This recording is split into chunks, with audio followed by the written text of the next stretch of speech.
So my very first formal interview was a two-part interview, um, and it went actually really well. It was really smooth, except for one part at the very end.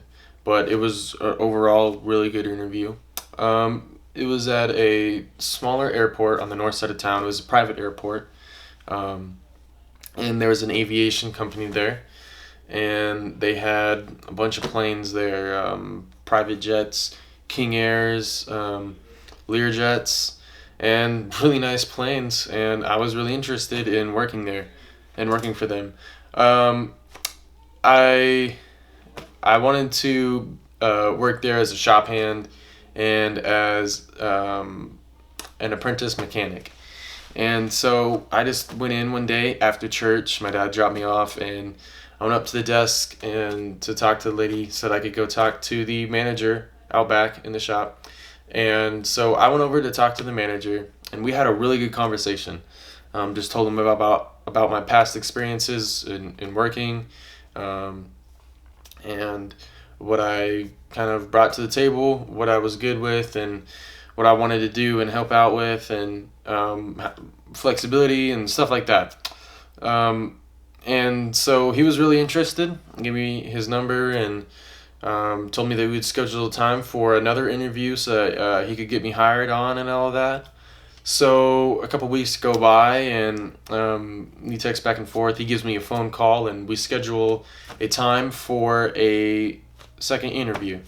And so I finally get the chance, and so I go in with my dad, of course. I was 15 at the time, and I kind of needed my parents' consent to hire on to some place or employ to a company. And so he was he didn't really know why I had brought my dad. He was kind of confused about that, and he asked me, and I told him, oh, well, I'm only 15. And he was like, well, I can't hire you then. That's kind of a problem. He tried to get permission from his boss to hire me, but unfortunately it just didn't work out. He told me that I would have a chance of a job if I came back when I was old enough to get hired on. But so that was overall a good interview, except for that one part that I might have overlooked. And but that's all right. It was a good interview overall, and still an option. But interviewing tips and other tips for the job campaign in general is to do a lot of research on your company that you're looking at getting hired at. Do research on them. Know their history, know their issues, what they're going through right now, know future projects that are coming up for their clients or that they have disclosed the public about. And just knowing about your company. Don't send out like 50 different applications to a whole bunch of different companies. Send out a few and work really hard on them. Exemplify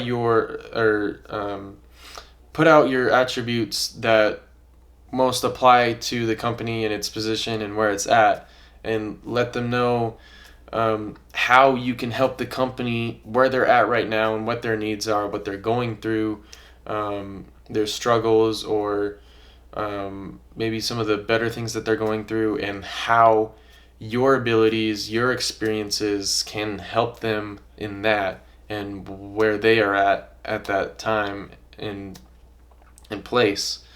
I would say what I would look for in future employees is to see what kind of their daily habits or their daily life looks like. If they go on runs, if they diet, if they make their bed in the morning, how early they wake up, stuff like that can kind of show you what kind of person they are.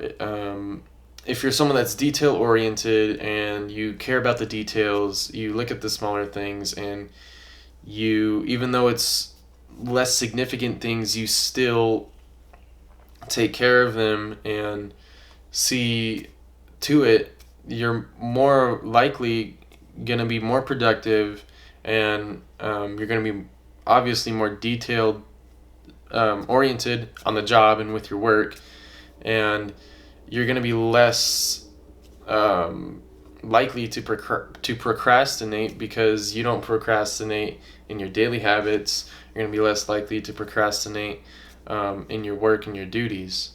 And so those smaller details can kind of give an insight into what kind of person they are and what kind of habits they have usually. In Zoom meetings, there's only so much that you can kind of present to the interviewer. There's not a whole lot that you can really show them about yourself. And so you have to take full advantage of every single presentation opportunity. So what I would look for is, are they doing that? Are they taking advantage of every single presentation opportunity there is? Do they have a good background? Do they have good lighting? Is their camera quality good? Is their audio clear?